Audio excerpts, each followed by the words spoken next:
Alrighty, welcome everybody. Thanks for coming to do this with us. Appreciate it. So my first question is just, what was the most wonderful thing about it? We'll start with that.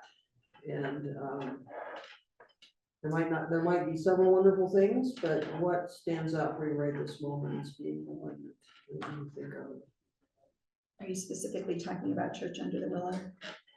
You know what? Let's talk about both experiences. So we had the Wild Church experience week before, and then the Church of the Wild last week. So yeah, let's do both to kind of bring the whole experience and talk about pilgrimage in that way.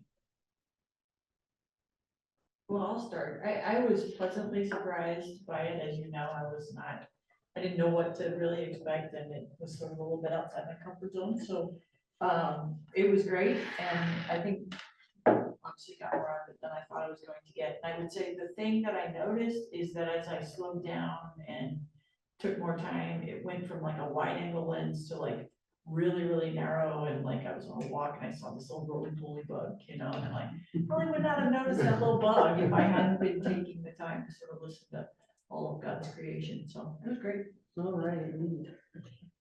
And just to reflect that back to you, Amy, so the wide angle allowed a narrower focus. So I want to sit with that. That's interesting. Thank you. I'm just always, so I've only been coming to St. Paul since last August, and when I first started coming, like I met up with Felicia and we had like, I just talked to her for like 2 hours. And in the end, she was like, we'll really fit in here.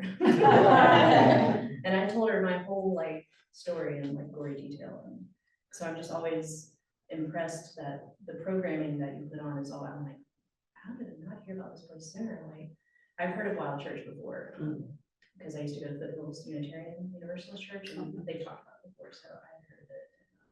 Because there's like 3 in Colorado, and I was just really impressed that y'all put it on in the first place, and I loved everybody like lined up for communion under the willow. I was like, this is such like the juxtaposition of like liturgical church outside.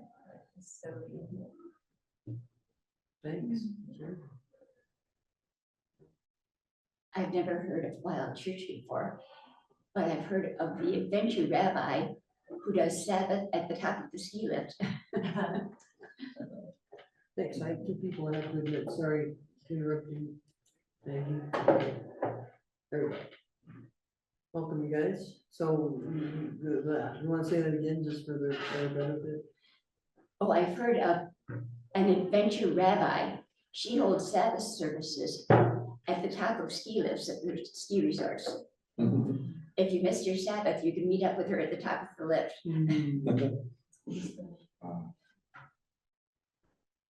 I was thinking that Jeannie and I spend, on my whole life, I've spent a lot of time, I lean toward outside whenever I can, and that's why we have a little bit of camper, so we can't stay in there very long when we get to a place. And really for the last couple of years, there's been more of a focus on communing with God during the time, rather than just going for a walk or going for a hike or whatever. So the most interesting thing for me was that I was kind of expecting, well, this will be pretty natural for me to just be here and do church because it's what we've been doing. But then to be there with all of our church friends and to see I'm kind of a watcher when we're doing the gospel. A lot of times you'll see, if you look at me, you'll see me looking at various people and just getting the love and feeling the love for each other, and so I was doing that there, and it was really, that was one of the most fun parts, was going out and being in nature. And I went to some of my favorite familiar spots, creeks and water flowing and trees and things like that. and, and having the emphasis on God with that, but then also seeing the others wandering and doing the same thing.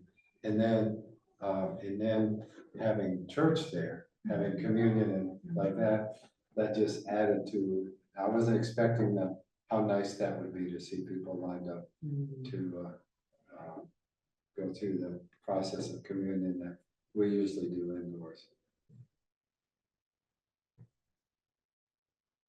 Yeah, I was like, the great and the small too, but I would focus on really tiny things. I found it beautiful little, really tiny flower growing in the grass, but it had just stems that looked like it one that could grow really big if it was in the right place. How neat, yeah. But, and then seeing those two little twins, oh my gosh, that was precious because they just enjoyed so much walking around. And then, yeah, I was watching everybody and it was really fun. I mean, it was just fun. But I love seeing the little flowers come out right on the tree. And reminded me of one time I was out at the Riverview Ponds, and I was just, the river was going down low in that spot. I was up on the river bank, and I thought, well, these are making big ripples here. So I thought there must be a big rock under there. Well, it got lower and lower. There was not. It was little bitty things that were making big ripples. Wow, So it reminded me of that. that's, You never know. yeah. So I wasn't here 2 weeks ago for the like, teaching about what Wild Church was, but I was here last week. And I had a number of delightful things, but my best was the tree that's over there, so not the willow. I just went and lay underneath it for I don't know how long. And my brain just started going into the tree sort of sending its carbon or its oxygen down to me and me breathing out its carbon dioxide for it, and then just sort of having this circle, this being in its sphere and allowing myself to just slow down and be showered by its grace. It was a very, very peaceful and literally and spiritually grounding experience. That's neat, like that. It worked because we were all together, listening and watching. If I try to do this by myself, I go for a walk and I won't hear anything unless God bashes me over the head with it. I can relate to that, yeah.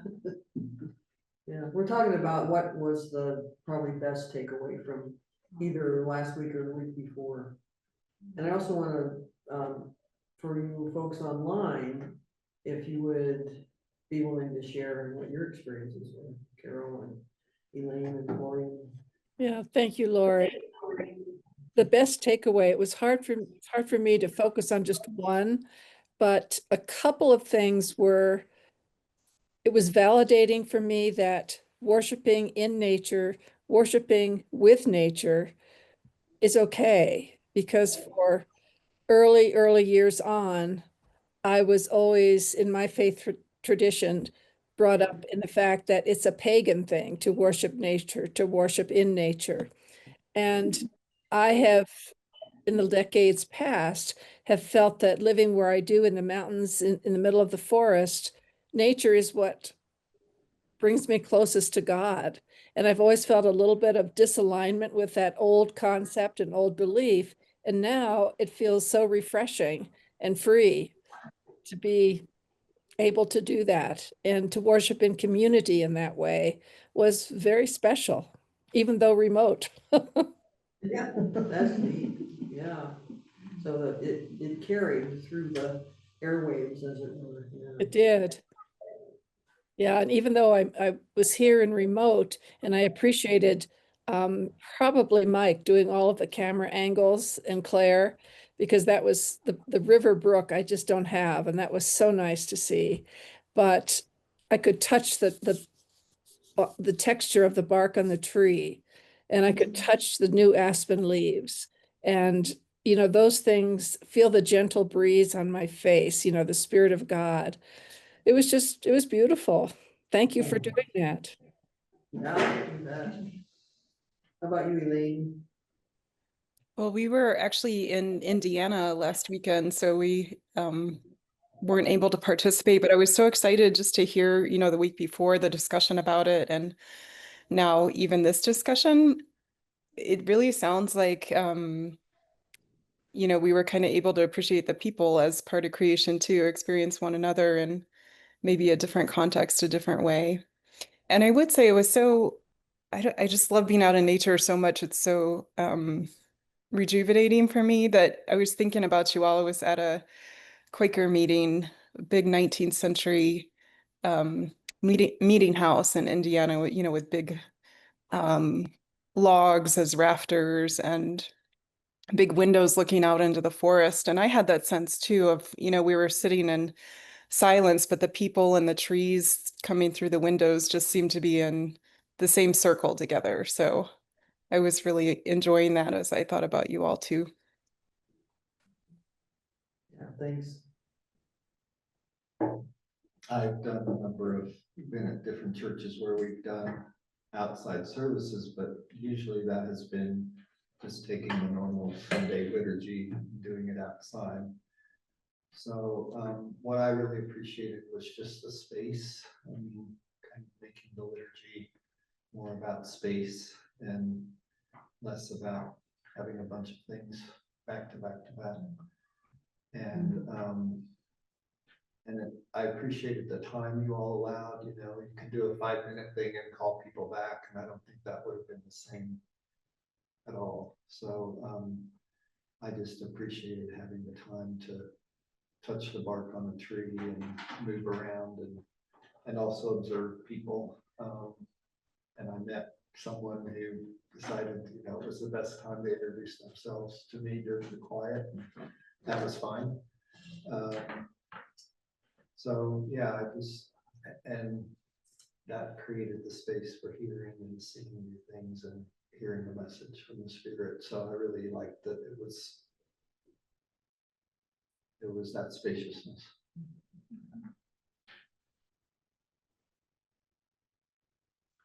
I share that. It was having that 30 minutes just gave a lot of room, took the pressure off. It wasn't like, oh, I need to do this. I can just sit in front of, it turned out in front of one of the irises down around the corner and just be with that iris. It was wonderful in the context of church. Yeah.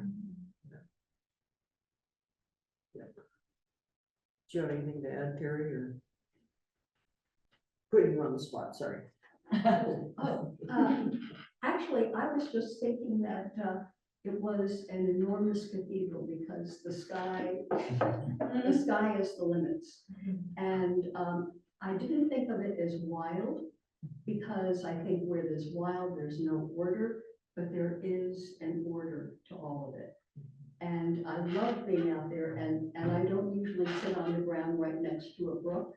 And so I had the opportunity again to notice where certain leaves had lots of little bites from them. So there were insects right there.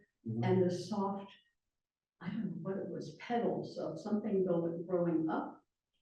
And as it first comes out of the leaves, it's very soft and velvety. So it actually touched all my senses. I loved doing it. And I just loved looking around and seeing those two little boys running back and forth across the bridge. And they were having so much fun picking up things and looking at things. And again, you know, it's wonderful to see the world through new eyes. And so this was a way of seeing church through new eyes, perhaps. Yeah, I said to one of the moms over there that this is just, you know, this kind of doing church is just perfect for kids. And she said, yeah, they're the ultimate saunterers, you know. they really were wild abandoned. I just thought of one other observation and I made, I totally forgot until just now, was that, first I was sauntering around and then I came back to the blanket and sat down. And then I just decided to lie back. And while I was sitting there, I was hearing the children across the way, the game going on and all that stuff. But then I noticed when I laid back, and rested my head on earth, it was like the silence of earth kind of drowned that all out. I couldn't hear it as clearly. And it was much more comfortable as far as just being with my thoughts, you know. So that was a phrase that came to me, is the silence of the earth drowned out the noise of the day, you know, just whatever. One of my favorite things was the surprise of having the two of you play, because it dawned on me right off the bat that the music that we were hearing came from your experience of a kind of wild church, you know, that your gift was, I mean, first of all, it was your music. It was original and beautiful, but it also came from that place of being blessed by the earth, by oak flats, and yeah, so that was really, really swell. So what about it? We're talking about pilgrimage. So pilgrimage as a way of going out, being uncomfortable, and maybe being a little bit transformed in your discomfort. So what in the experience was like that for you?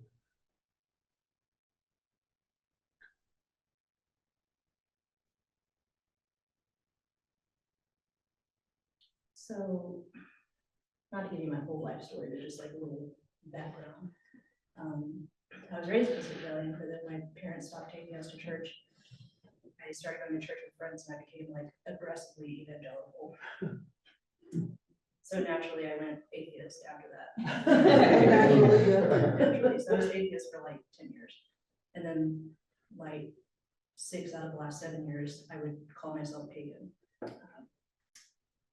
And I had a mentor, we had a falling out, and I heard about St. Paul's.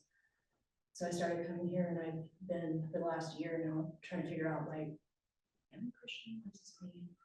Sorry, I'm really nervous. So I have worshipped under a willow before in a very like pagan sort of context. The one who was leading it, like we tied wishes to the willow. It was really great. So I was like, to be back under a willow worshiping, and I got this like message that I can have a relationship with Jesus, even if it's like different from what it was like when I was evangelical.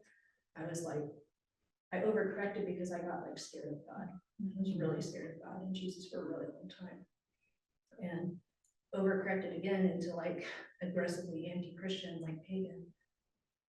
That like I really have become very like open to spirit, like while I was pagan. And I don't know, I just really appreciate the space that like St. Paul's gives to like, I know I'm like so upset because I'm moving now.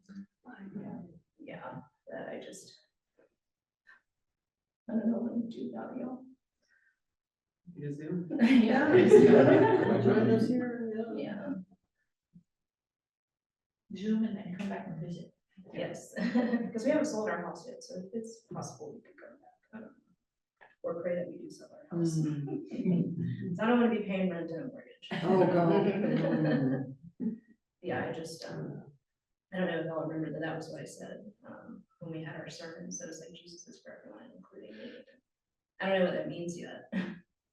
But like Felicia said, I am a spiritual seeker. And I fit in here. Yep.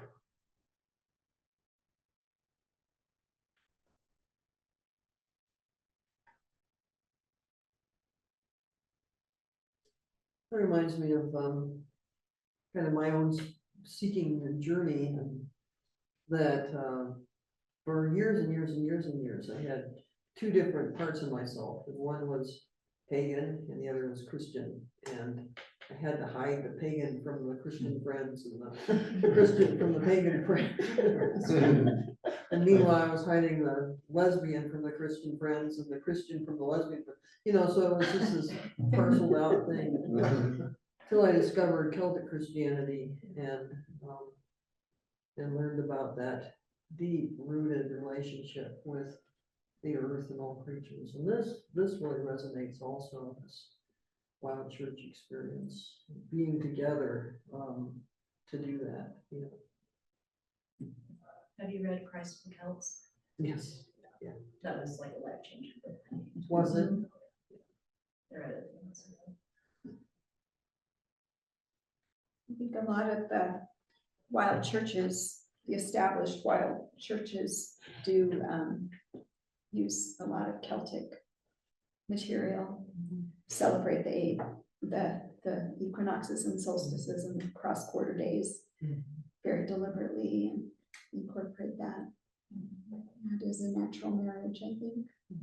Yeah. Yeah, I can believe it, yeah. So what else was pilgrimage uncomfortable and transforming for people? Lori, I noticed for me that it impressed upon me my pilgrimage in learning to consciously be aware of the present moment and God in that moment, in his presence. And one of the things that I experienced on Sunday was watching a large hawk in the sky, just soaring on the thermals. And it just spoke of invisibleness of God and how he's there, even though I can't see it, I can't feel it, I can't touch it, I can't smell it, I can't taste it. But I can see this beautiful creature of creation floating on what's up there that's invisible, and God is there invisible, holding me up as well, even though I can't always feel it. But being aware of the present moment, maybe there's something in nature that can teach me what that's like, what that feels like. Ooh, neat, yeah. Wow.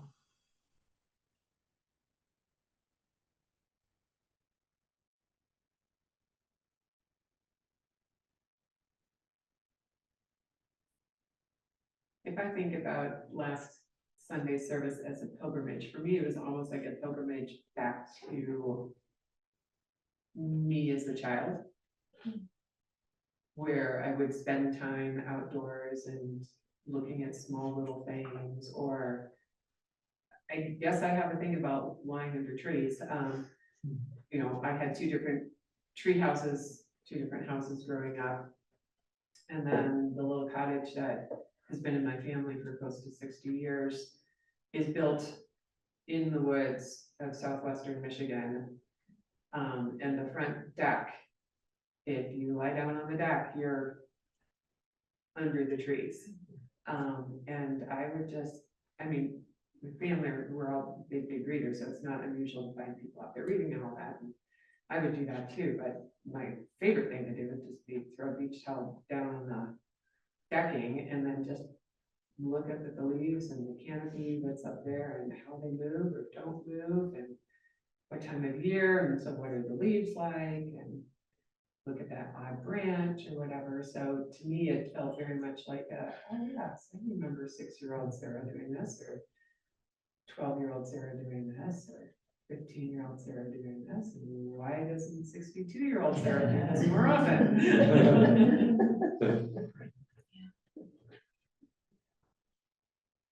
Well, I really noticed the willow, the fact that it was laying on the ground, that it's probably been there 200 or 300 years at least, and things are still growing out from it in a few little places. And you know, trees live longer than we do. That John Denver song in West Virginia. Younger than the mountains. Well, it said older than the trees, but maybe the soil was older than the trees, but the trees are certainly older than the people. Because I have these what you call them, like not mushrooms, but other kind of growth in my backyard where trees were cut down in 1982. Oh, yeah, yeah. And they're still bubbling up Yeah. all these little, what do you call it, micro, they're kind of like mushrooms, but they're wood made things. Oh, And like so- shoots or, No, they're all around it. It looks like you're looking at people or you're looking Oh, wow. at dragons. And I mean, it just Wow. looks like anything you could think of. Hmm. And again, Felicia won't know, she loves it. Then she got me a tiny little microscope, I mean, not microscope, but magnifying glass, so that I could look inside there and see what little creatures might be in there. oh, neat. That's neat, yeah. But I know there must be some of those out here by the willow. That my place where they were growing now is fairly dry. So those would be different because they would be wet growth from old. So the trees don't die like we think they do.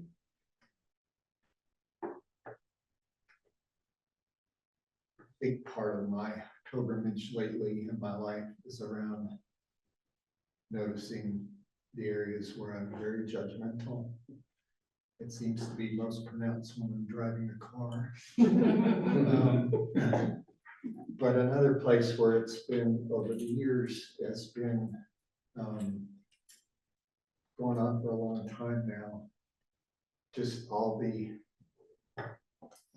creep on Sunday morning, you know, and my kids were young and they were good students, but also athletes. And it got to be a point where our son Zach got really interested in hockey and played hockey. And then he got to a certain age in middle school where all the games for his team would have been on Sunday morning, you know, and that was already happening for girls volleyball and soccer and a lot of things by then. And I was very judgmental about that and sort of frustrated that the culture was not allowing space on Sunday morning for. So it was an interesting noticing. Anyway, we pulled our son out of ice hockey during the middle school years and we switched to roller hockey, which was on Saturday, and he did not love that, but it's what we did. Anyway, that's kind of a rabbit hole, but I noticed with the soccer game going on out there, that old judgmental Peter tried to bubble up for, and did bubble up for a few seconds, maybe 30 seconds.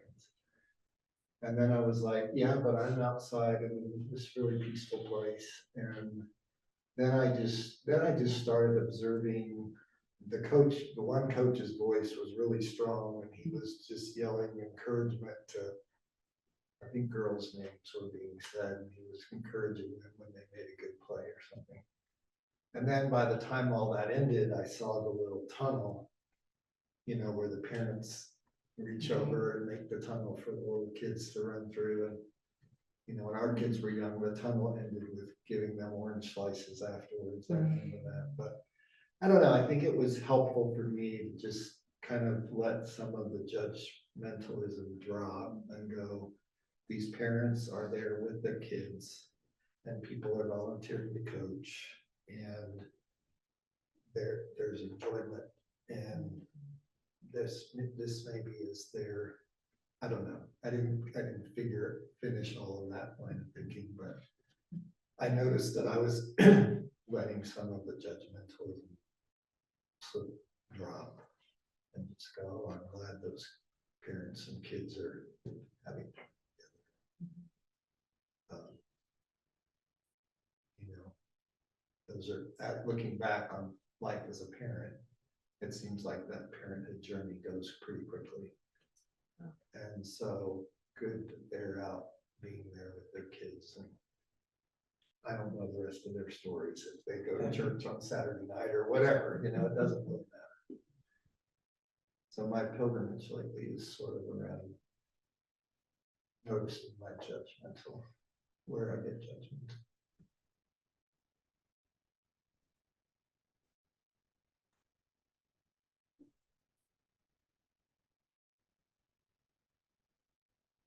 Thanks.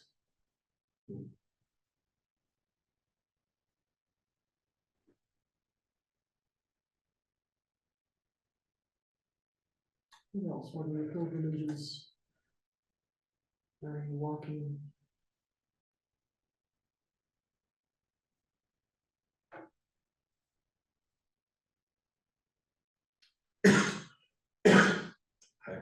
I find myself thinking about, I was talking with a Apache person down in Oak Flat, and you know, all the worship there is outside, you know. And I said, just comment on something on what a joy it is to mix, because they're kind of allowing Christians to pray in their way too, you know, and just join them in prayer. And it really makes it clear that it's probably the same creator of everybody, you know. And anyway, I was just saying, mentioned something about that, about how nice it was to be outside. He says, yes, he says, I wonder sometimes why you ever moved inside. To the Christians, you know, why did we move inside? Because that's, you know, the stories of Christ, you know, all that worship was outside. You know? I mean, yeah. Well, that's a really good question, isn't Mhm. it? Well, yeah. I gave it 2 weeks ago. It's the dualism, Mhm. nature bad, Mhm. spirit good, All right, so body's bad. so it's separated. Yeah, that separation needs to be maintained, and we need to always be striving to be more spiritual and less body, less embodied, less bodyful, as Christine Walters Painter of the Abbey of the Arts puts it. Bodyfulness is bad. That's a great word, body. Isn't it good? Yeah, I mean, we have mindfulness, Yeah. so I have bodyfulness. Yeah. I was struck anew this morning inside, just looking around, and there is, except for those flowers, there is nothing natural in that space.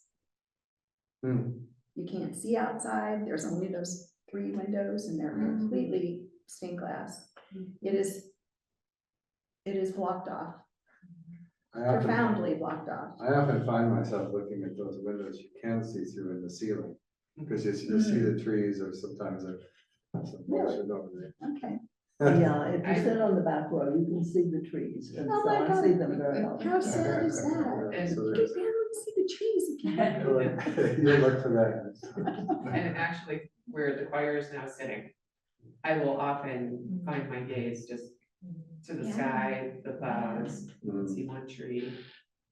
And just thinking about it, the church I was part of in Colorado Springs, behind the sanctuary was east-west, and the altar was on the west end. And you had the altar, and you had these huge windows. There might have been stained glass sort of ribbons on the side, but you were looking out to the mountains and the trees and everything, and it was. Yeah, no, churches You need that. in Oregon and in Mhm. Arizona. There's one in Sisters, Oregon, where behind the altar is the 3 sisters, just volcanoes, boom, boom, boom. And it's just, but those are the exception. Right. I remember when we were looking for a building and we saw a piece of property. And we loved it because you could look out at the mountains and there were large trees. And it was a beautiful place, and it could have been and I think we were talking about lots of glass. And how wonderful that would be. But then the neighborhood association, you know, sort of went through what we would have to go through to build a building there, and the fact that they would be constantly sort of overseeing us.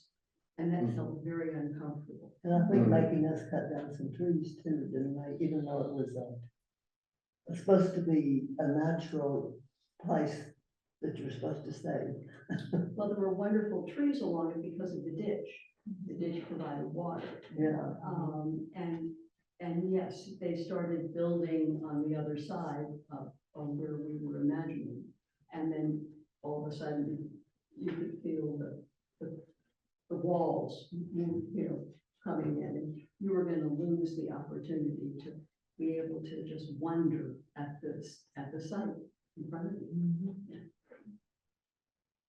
Hmm.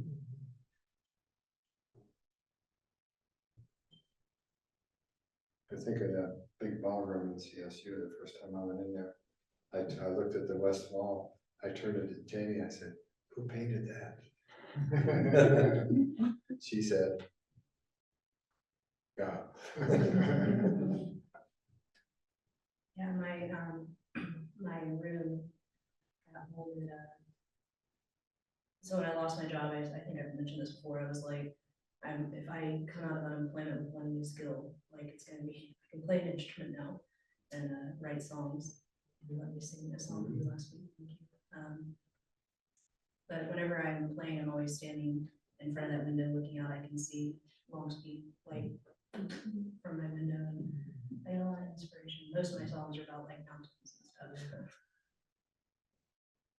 It's a really beautiful sight. So what did you find hard, or what would you have liked to see be different in these two experiences?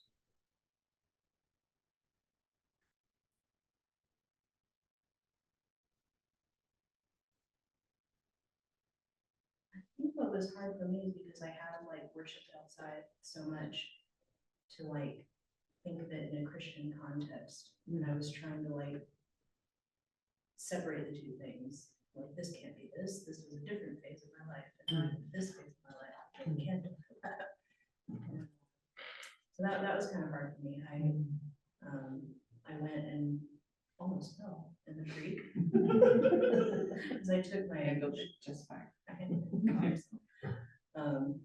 And I like walked along it for a bit and was just like, oh, this is like reminding me of a different phase of my life. Like, how am I supposed to be hearing like Jesus right now? And every other time I did this, I was listening to like Irish pagan gods. And so it felt like it was weird. So I had to go sit down and journal. I didn't saunter very long. And was asking myself in my journal, last time I worshipped under a willow was totally different. And like, what do I do now?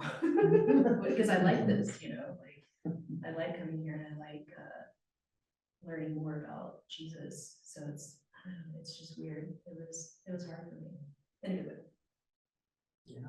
I don't know how I would say do it different. I would say don't do different. Of course, Jesus was in the desert and they didn't have many things that grew. But if they did, there were things that were bothersome. But he several times, you know, would bless a tree or something. Of course, he also cursed some trees. Yeah, I was gonna say. The fig tree, that just really got me, because he said, this fig tree isn't blooming. Well, fig trees bloom inside the thing, you can't see them bloom. You never see a fig tree's blossom because it's inside the fig. I don't know if he knew that. Do you think we're all looking for wonder? And I think about places where you could have church, and sometimes there's no wonder when you've gone to the same place all the time.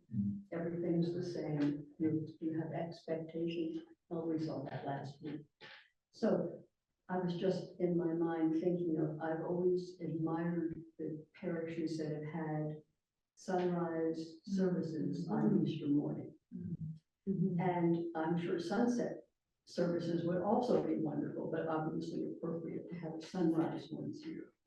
And I just think, again, that would bring wonder. And it wouldn't be done all the time. So that initial wow moment would be there every time, because it would be slightly different, even if you were in the same place.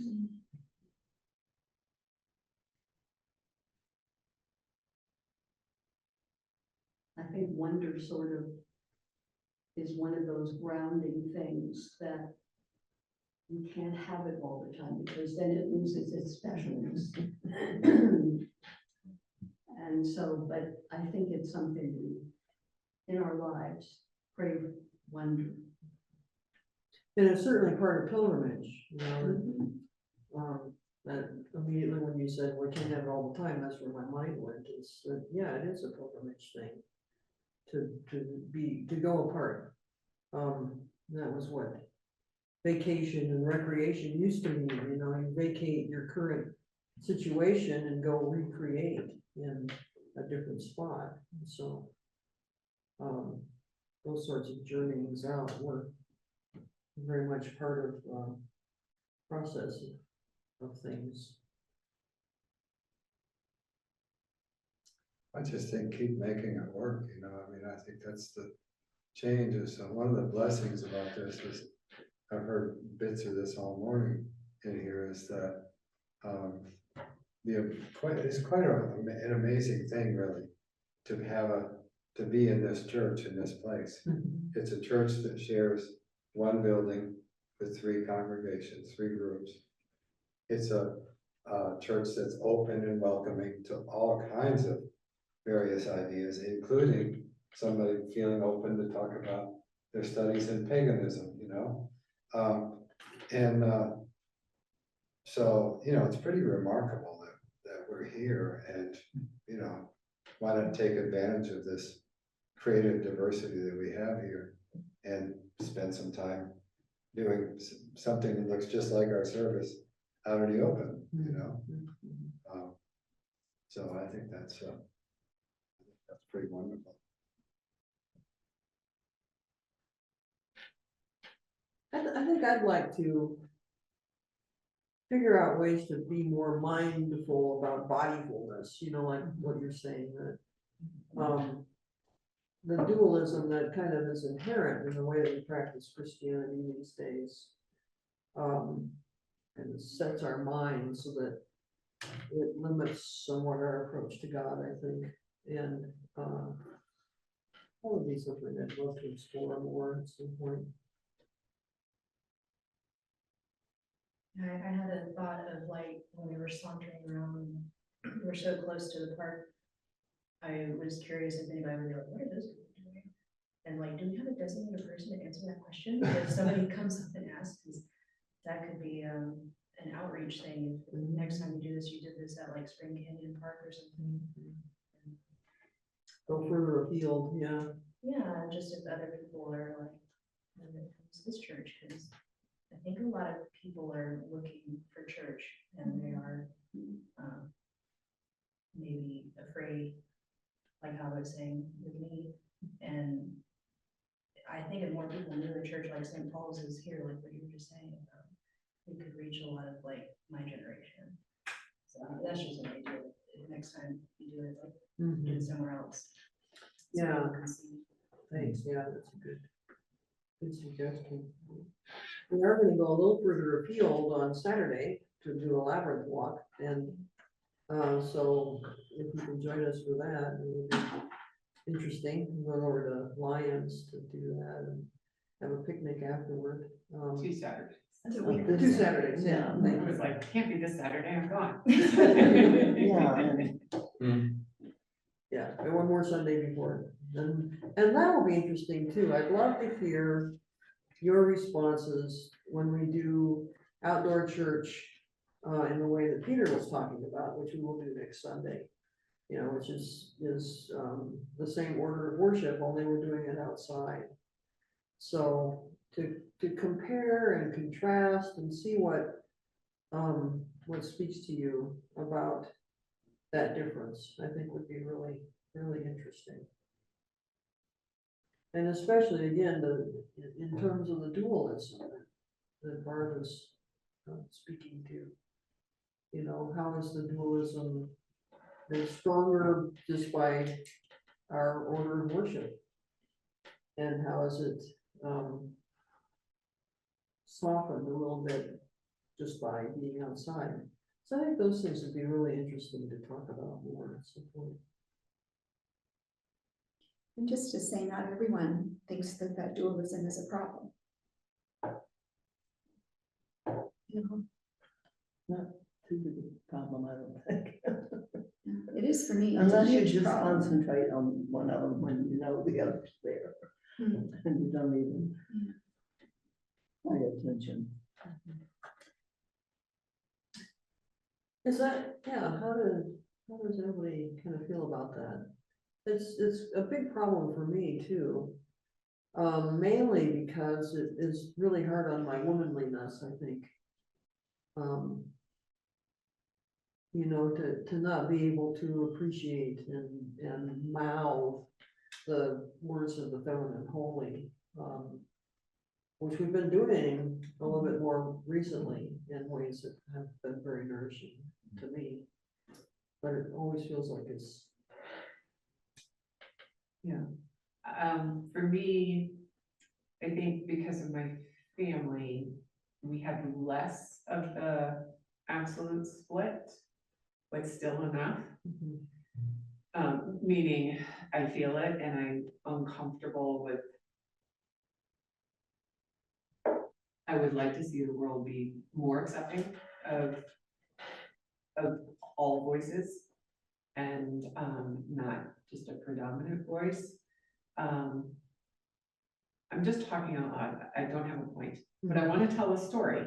So given that I have this background where I feel like I was encouraged to have mind, spirit, and body experience a religious and a spiritual life. I still remember one time when I was having a very, very difficult time with my boss. I was 30, could not figure out why she hated me. Or at least that's what it felt like. And I was talking to my father about it. And I said, you know, whenever she calls me into her office, I want to just throw up, don't know what's going to happen.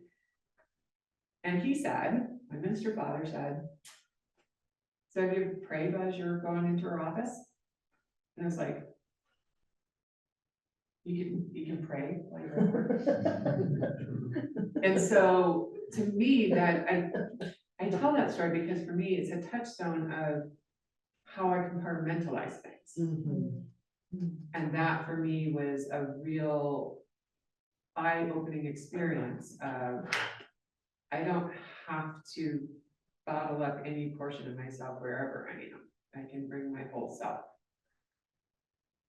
Culture does not encourage me to do that, which I think is a big problem. And I think that has something to do with this mind, body, in, out, holy, pagan, church, not church sort of discussion. It's very relevant. yeah. Yeah, my in-laws have been like so excited that I've been coming to church because all they care about is my husband getting saved and going to heaven. So they're like, Dicey's going to church. But even like when I'm around them, I still like compartmentalize. Like I talk to them in their language instead of being like, well, this is what Jesus means to me. Like he's a universal Christ. So I already think my husband is going to heaven. I don't think he needs to come to church with me. And but I never like say that to them.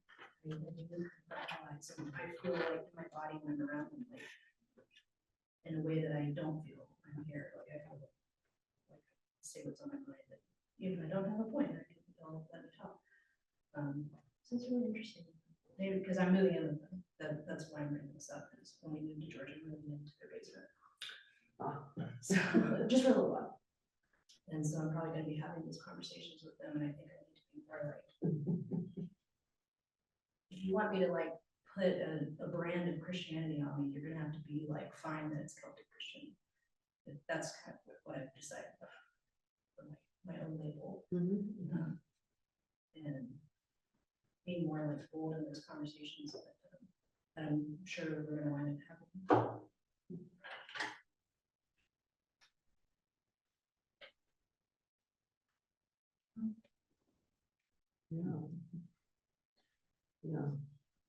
It's always struck me how the mystics of all different traditions are saying the same thing. And that God, from that mystical point of view, is is God, is holy, or is the, yeah, it's all the same, you know, different languages, but the same. Same.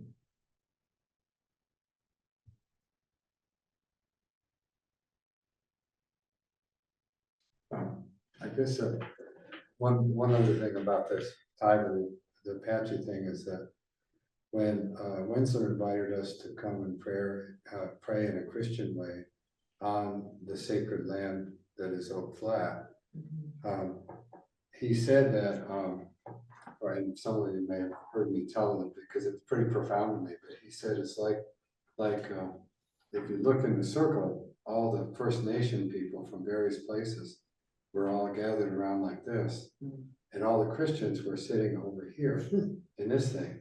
And he said, so this is like a giant pie, you know. We've got all the native people, and now we've invited. So for generations, all the native people have been praying, but there's been missing the Christian portion of the prayer because of the difficulties in the past between Christianity and First Nation. So he said, now we've got Christians here praying too. So we've completed the circle. And maybe, and to me, what that said to me, when I heard the rest of him saying, which he didn't say, is maybe now Creator can really hear us if we're all praying in that same way. Apparently there must be a place for evangelical Christians too, and for various ways of, so if all of those prayers are going up and we all see it as the one Creator, maybe that's what we're waiting for the New Jerusalem or for heaven, for whatever, maybe we'll see something amazing, even more amazing when that happens. So I don't know. You reminded me of, I've been reading this book, it's called Opening the Prayer Book. There's like these series of like Anglican education books I've been reading. And so it's telling the history of the common prayer, and the like clergy people used to have their backs turned away from, like, people would come to church, like, I didn't know this, and they would do church, and you have to sit in the back, I guess, with your own prayer book and not speak or whatever, and then you leave after mass, and I was like, what? And so you're talking about like maybe the circle all coming together is what brings like New Jerusalem, like at least we've gotten away from the part where we weren't even allowed to talk in church, like, or where we do church and we get to take communion too. It's been a weird way to do church back then.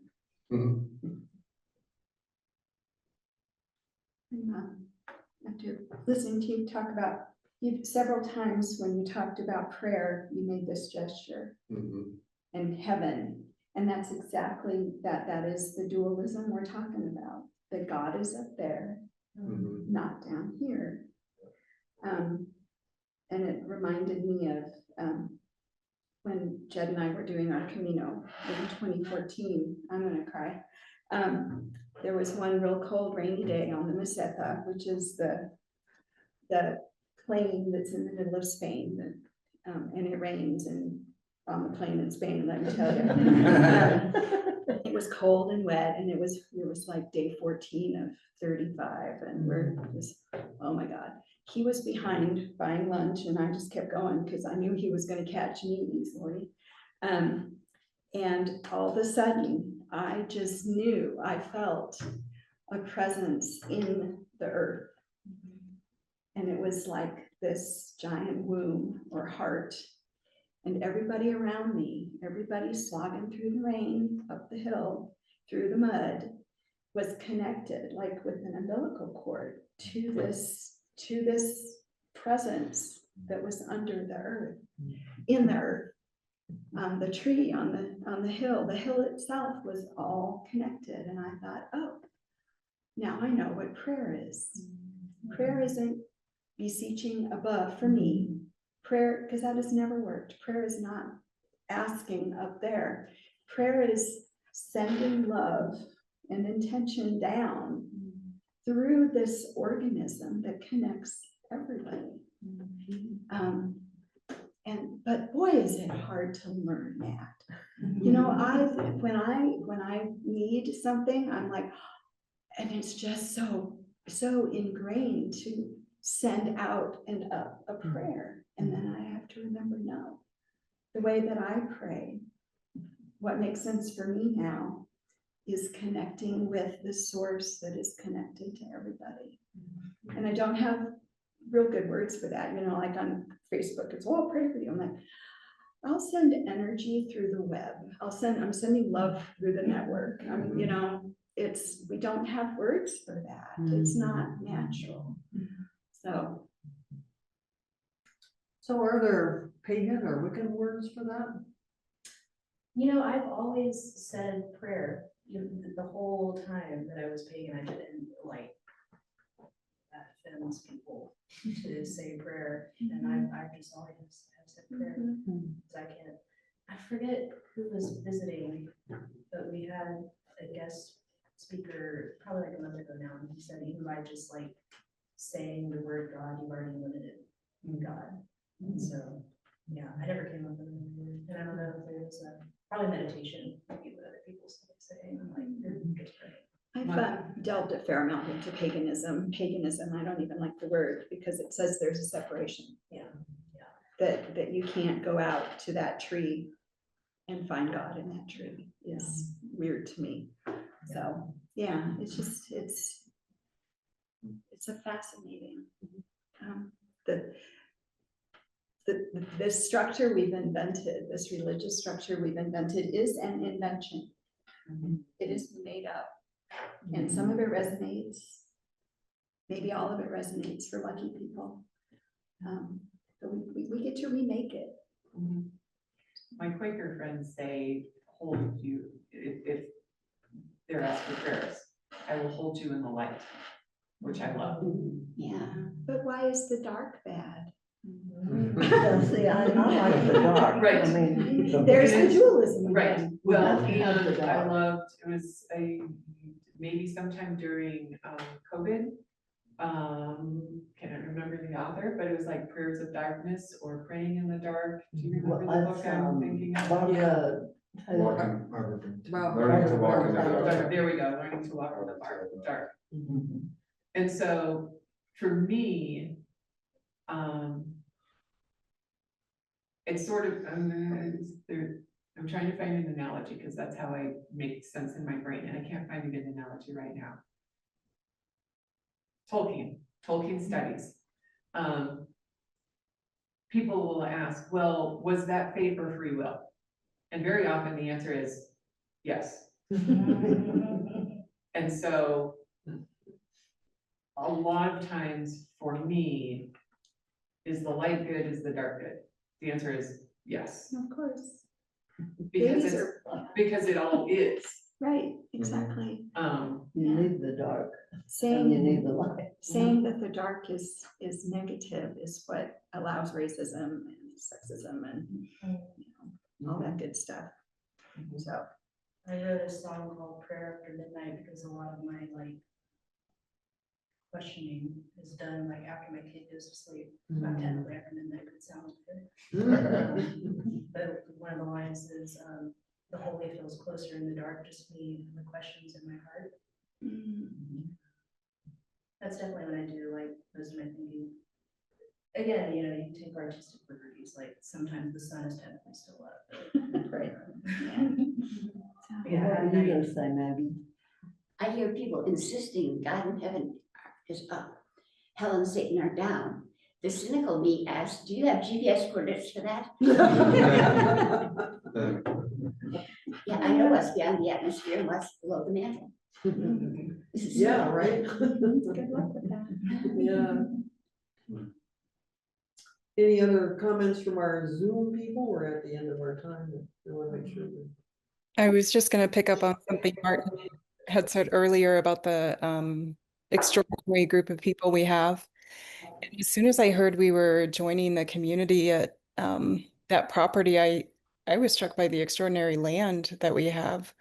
It's such a beautiful, beautiful area in the heart of the city. And I used to take our son there just to play on the willow tree and in the brook when he was preschool.